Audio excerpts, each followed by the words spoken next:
Good day, guys. I hope you all are well. I hope you all are great. Welcome back to the MSG podcast. If you are new here, don't forget to subscribe, like, comment, and share the video.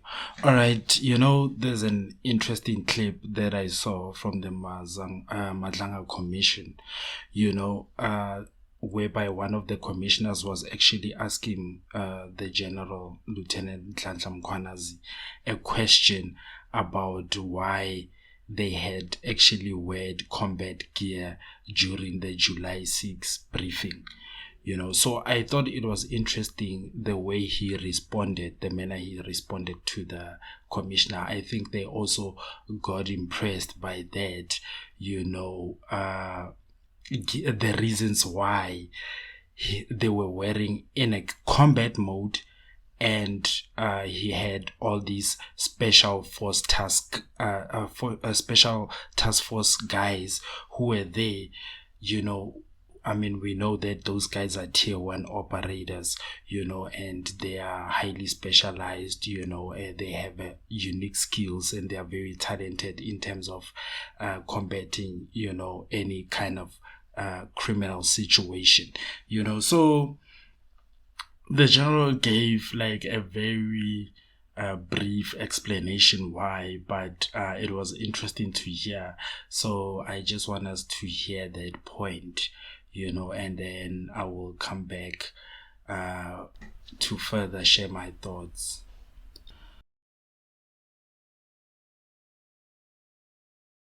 I'm more curious about the dress code on the day and the fact that people who appeared were armed.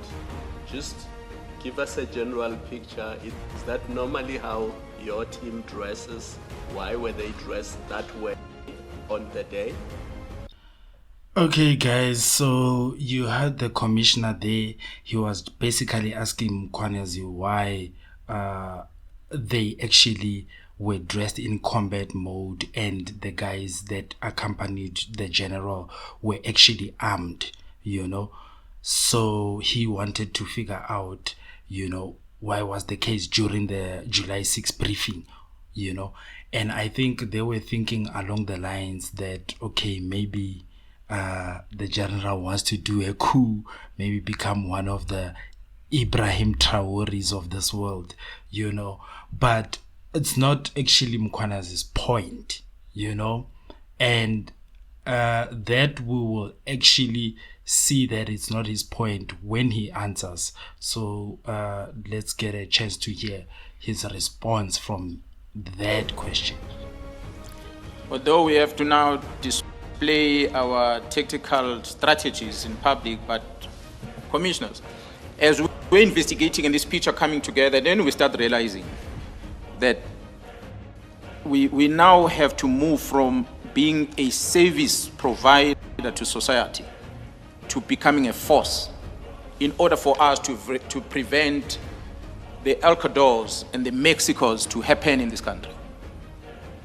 Because the threat, the enemy that we saw that is infiltrating crime intelligence, is infiltrating parliament, and is controlling our executive authority and going into the heart of the police operations, which is investigation. So yeah, basically the general, when he's trying to say that they basically had to become a force, they had to turn into something that is a force, and not a service any longer, because they are typically dealing with ruthless cartels. One mistake, you are dead.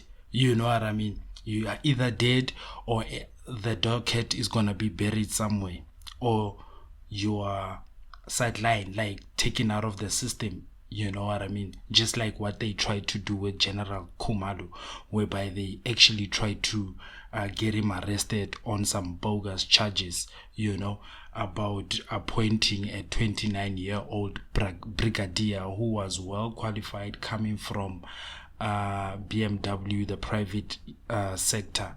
She was well qualified, had her qualifications. She knows the job. So what's the issue?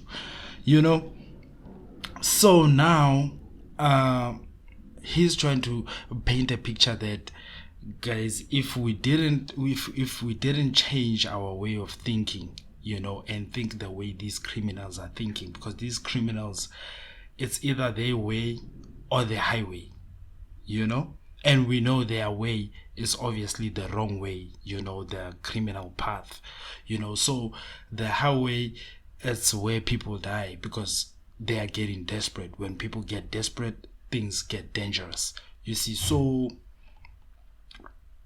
they had to change their strategy to show that, okay, you know what, we are still a force, even if you guys are coming in and infiltrating government and working with ministers and all those people of influence. We don't have a state, we don't have a government. We are run by cartels and thugs. We have a constitutional mandate, and we can easily show our constitutional mandate that we are mandated to protect the citizens of South Africa, in terms of that mandate. So SAPS actually, he's actually confirming what should be happening all along. Police shouldn't be afraid to do their work.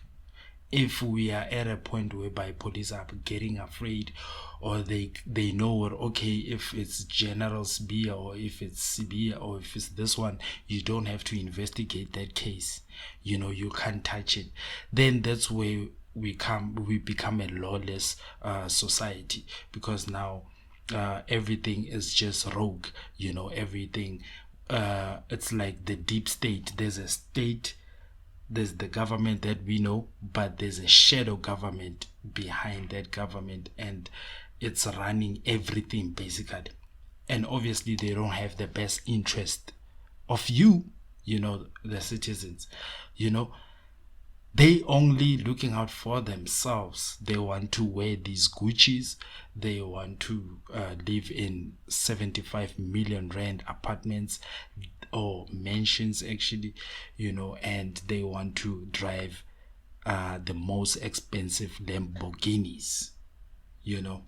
That's what they are doing it for, you see. So the general is explaining that he had to come up with a tactical strategy, that's gonna suppress these criminals and their activities.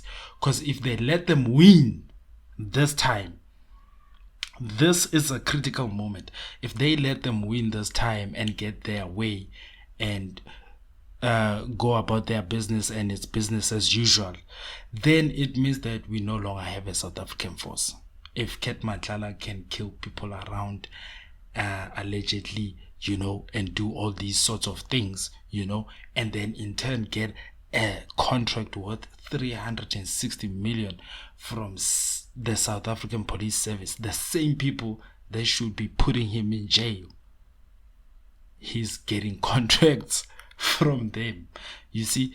So it was a very sophisticated thing, and it was captured. So they had to change their strategy. Basically, he's trying to explain to the commissioner that we had to now show our muscle. We had to flex our muscle and show that we still have organized units. We still have detectives that can actually crack cases. We still have an intelligence agency in this country that can actually siphon information from syndicates, to take them down. So he's trying to say that we have the capability, what I mean, we can do it, anytime is tea time, you see, for them.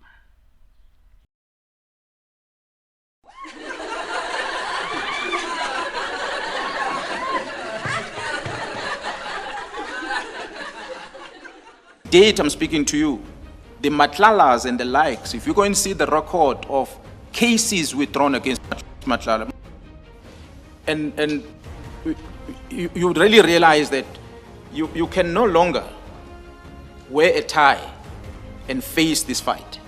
So this is a fight that requires, for one, to apply the tactics that is learned over years. And one had to draw on experience I had in the task force of saying, how do you deal with a terrorist? And because as I see it now, I think this is terrorism. This is people who want to take over government, not through the ballot paper, but through these criminal activities. All right, guys, so we can see the general basically they're introducing terrorism, so he's trying to say that in his mind, these people are acting like terrorists, you know what I mean? Because there's no crime in South Africa that they don't do. Like, for example, they do cash in transits, they distribute drugs in a large scale, which means they're creating a hopeless, druggy nation, so, and then they have infiltrated government. They are holding lucrative tender contracts, you see. So that told the general basically to say that now we have to act in a different manner and be tough, to show that law still exists, because these people now, they are doing all these sorts of things, in front of them, knowing very well that they're gonna be protected by some politician, in parliament, so. And when he's trying to paint the picture that they are trying to take the government not through the ballot box but through the criminal activities, is because now the state has been captured. It has been captured to a point of if they don't act up and show that there's still authority in this country, then the criminal syndicate is going to go ahead and topple the government and basically become the law. You know what I'm saying? And what we mean when we say by the law, they can take the law and use it against you. Just like they tried with General Khumalo with these bogus charges about that brigadier that had been appointed into the GCI ops team, So it shows that the level of criminality that they were dealing with and they were facing, this is now not just a random crime that happened or criminals, being hard-headed, it's actually a matter of national security, because these people are capable of bombing, cash in transit, heist. The next thing, they're going to be holding the nation into ransom, saying that, okay, if you don't give us 20 million, we are going to bomb the Mall of Africa.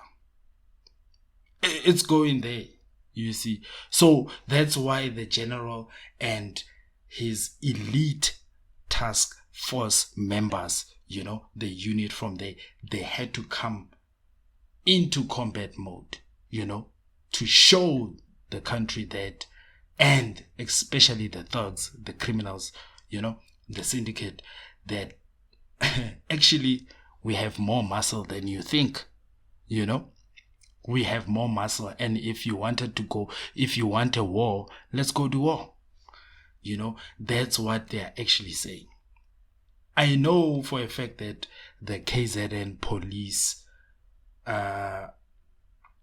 service members have been in war since there's a lot of hitmen coming up there, and there's a lot of criminality now that has drug elements inside, where young kids now just wake up being 22 years old or 18 years old and become gang leaders and distribute drugs and have be running a crew, you know what I'm saying, and dealing with hijackings, kidnappings, this and that, and petty crimes also, and murder, so just like those boys from Inanda, like the West Gang, that's what I'm trying to describe actually. Those little kids, you can see that they are consumed by the cartel. You know what I mean? They were consumed by the cartel. They did anything and anything for it. Murder whatever. If you had to be taken out, you are taken out. You see, that's why they also died brutally. You see, so it's one of those things where the general is saying that if you want to be making changes to the law or making the law work in a certain way, you have to take it through the ballot box. You can't take it by giving out bribes, and having a bunch of hitmen around you and think that you're gonna succeed. And clearly they are not succeeding, because we can see that they have been arrested. The two of the big five. These people are probably the ones who are actually were responsible for the missing cocaine shipment that went missing from the Hawks in KZN. You see, so he's trying to explain that, but let's actually hear a little bit more further what he said in the end.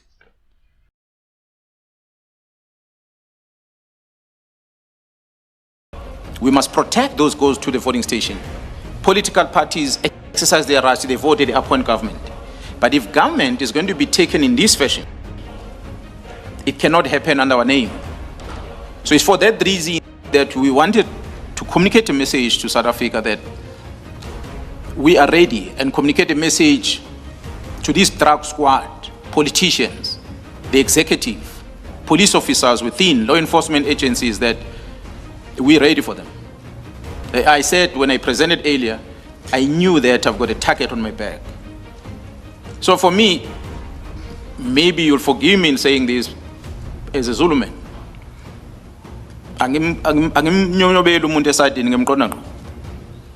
So I wanted to make sure that they get a message that I don't sneak up on a person. I face them directly.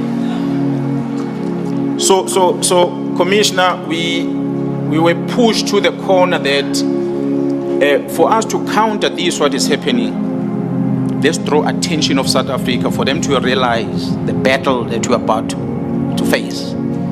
And it is a battle, I must say, as I said, when we put that screen, that they are so-called experts, they are so-called forensic investigators, they are so-called journalists. There's a whole lot of people that are spreading news, feeding the narrative that has been perpetuated by these people internal. We have people in the organization that when the case is open, they take the docket and they keep it in their office and they don't investigate it. And we have evidence for it. The Deputy Provincial Commissioner Gauteng can be called into this commission. He will tell you the list of all these dockets that were opened. There's one of them, it's a kidnapped person which is allegedly Nhlanhla is involved. That docket was in Gauteng, but an instruction came from the head office, the General Spear's office, that we want that case docket. That docket is sitting at the head office. The mother of the kidnapped son, or the missing son, even contacted me because she can't find closure. And now we begin to see that who are people implicated, the Nhlanhlas, and these investigations have been suppressed. We therefore cannot sit back, commissioners. We must take off our Palaberam shoes and take off our blue uniform and wear boots and go and face the enemy directly. Thank you. Yeah, so as we conclude the video, guys, the general is basically pointing out to the fact that these people are trying to take over government illegally. So we have a state that is running, as I've mentioned, we have a state that is running, that we can see, and we have a shadow government. In the United States, they call it the deep state. This is the deep state doesn't care. They don't have allegiance to the people. They are not elected government officials, yet they run the government. You get what I'm saying? They call the shots. They are the ones who are going to say that this contract must go to this certain company. You get my point.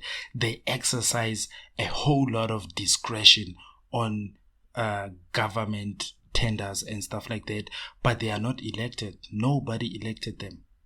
They are the shadow government, behind the government, and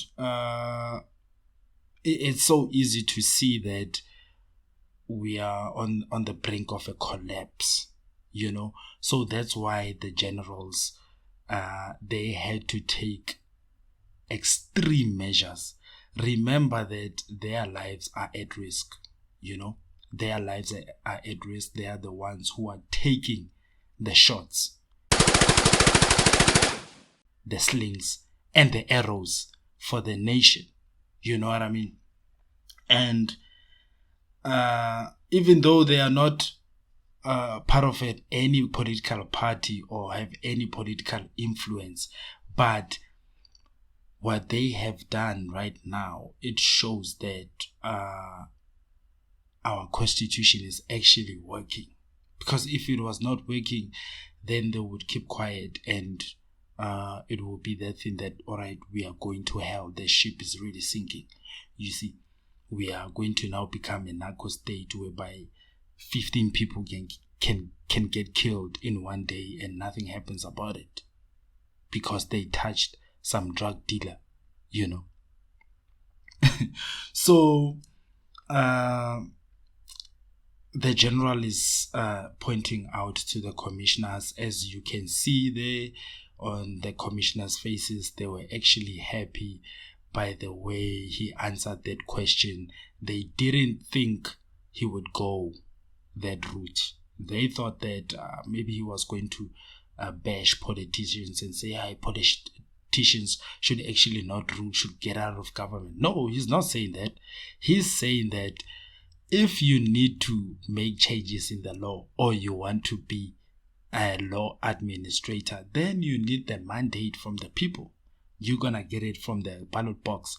You're not gonna get it via bribes, via hitmans and AK rifles, and think that you're gonna run the state in that manner.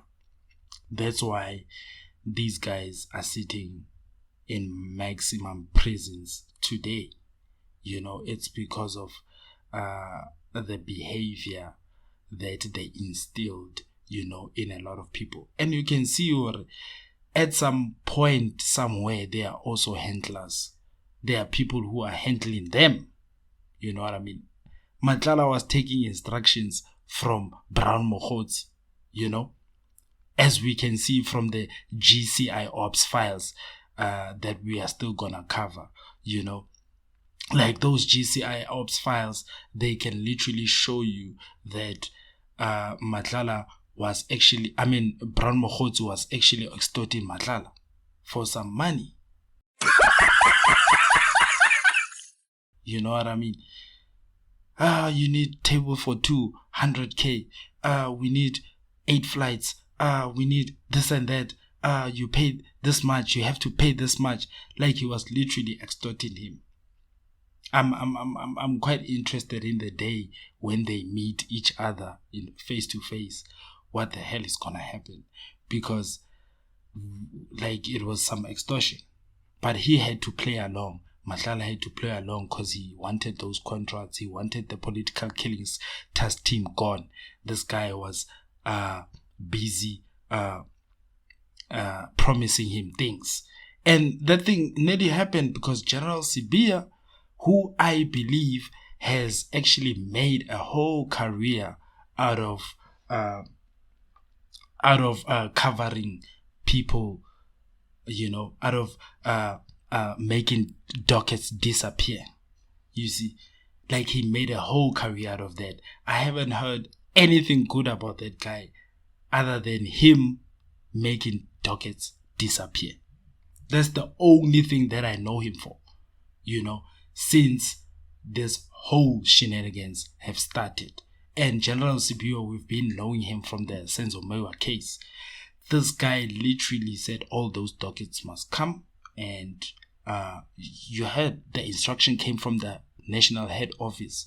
He did that while his boss, the national commissioner was where? On leave. He did that. He took the dockets, he closed the team, he did whatever he liked. That's like the cartel, speaking there. It's not him, it's not a deputy national commissioner. It's not that. And he's also the first guy to be on the scene of the Hennops River, where the 3 constables went missing from crime intelligence. Give me a break. This guy thought that he was going against he was going against the political killing task team. He didn't know it's crime intelligence, actually crime counterintelligence team that was after him, that was under his radar, that has been seeing all these things that he has been stopping. A lot of people didn't get justice because this guy has been covering people's ass. That's what it is. So I hope you face the music, man. And the nice part about it is that we got police officers in this thing. So those indictments better go to the MPA. They better act after this commission. We don't want to hear recommendations, blah, blah, blah, blah. No. We want to see people going to jail, for what they did. It's either if you are getting fired, you're fired. Just like Senzo Mkhwanazi, he should be fired at this point, you see. Because he literally colluded with a cartel that has apparently been behind looting 2 billion from the Tembisa hospital. So, what the hell, man? What the hell? Why should you be in government? The guy can't even explain himself, and others are mushrooming as dead somewhere in France. So yeah, it's a shit show, guys. It's a movie. Like, if you look at Queen of the South, that series, that's basically what's happening here.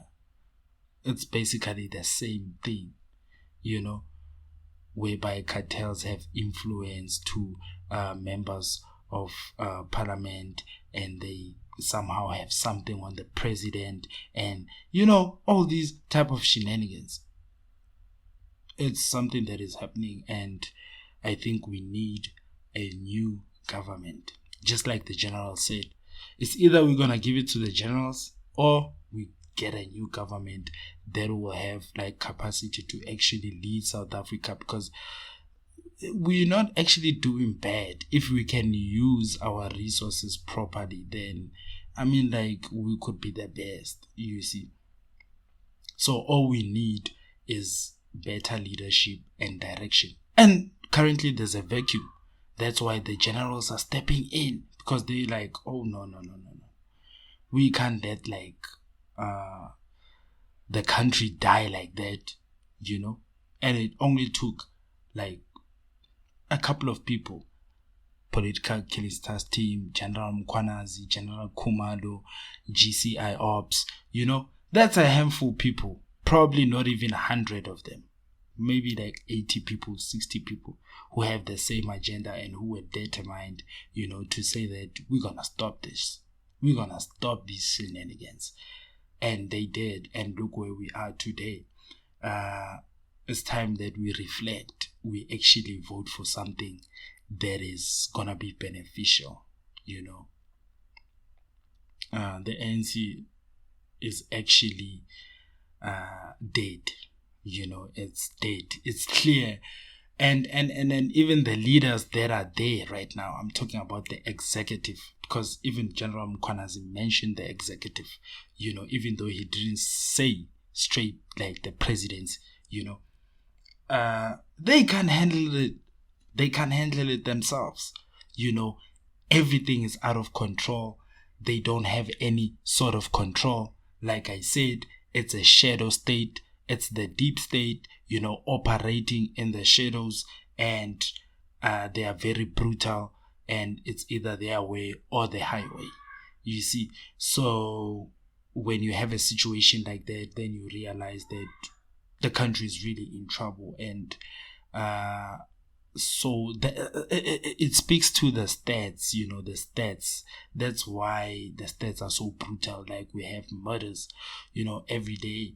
We have all these sorts of like criminal activities happening, kidnappings, that are related, to these cartels, and you can see that it's all like, it's like they are looking at a movie script and doing it in real life. That's basically what they are doing, Yeah, so guys, let me know what you think about what the general said as he labels the cartel as terrorist. They are terrorist people, who are actually a national security threat. And I'm thinking, the South African Defence Force now is also behind them. It's also like thinking, oh, one mistake, we got you boys. Yeah, politicians are gonna see us. That's what I'm thinking, because that's the same thing that happened in Burkina Faso when Ibrahim Traoré took over. He took over because politicians lacked the capacity to think or to have the balls actually to do the right thing. That's how he took over. So if they don't watch out, something like that might happen. And that's like related to the commissioner's question. That's why the commissioner was concerned about it. He was asking himself, okay, is there something along the nature of a coup that is being discussed? Because obviously in Zulu we say ilahlile South Africa. Ilahlile, guys, like ilahlile. It's at that point whereby it's lost. It doesn't have direction. There's no leadership. There's no sensible policies that are coming out. Okay, they do have sensible policies. The problem is implementing. You see, that's where the cartels just like take everything. The policies are there, are written, but when they actually get implemented, the cartels come in and they squeeze everything, and they squeeze the state. The state can't even breathe now. It's breathing with like one lung, if it has a lung, or if it has a heartbeat. What is a state anyway? Does a state have like 10 toes? 10 fingers, 10 toes? A state is actually capable of vengeance and revenge. So what they are doing to us, they are showing us that we don't care, basically, because if they cared, that's why I'm saying these politicians, they can't control it anymore. It has came out of their hands. It's out of their hands. They don't know. They also fear for their lives. I mean, like, you can see people are being brutally killed. And it's mostly the whistleblowers, people who are brave, like Babita, like Arman Swart, like that guy from Ekurhuleni who was an auditor, who audited, and he had an explosive report to show that the Ekurhuleni municipalities have been misusing and mismanaging funds, and they brutally killed the guy. He made himself like that. He made a career. He went, guys, if you know how hard it is to actually make it to be a chartered accountant, you will feel very sorry for that guy. You will feel very sorry. Only for him to get shot like a dog. You know what I'm saying? Just for doing his job. He also flagged payments that were irregular and prompted investigations. And he was killed for that. So, yeah, as I conclude my video, I'll be coming with another analysis to share about General Khumalo. I'm interested in the GCI ops, and how Nhlanhla was being extorted by Brown Mokgotsi. It's a dog-eat-dog world, and there is definitely no honor amongst thieves.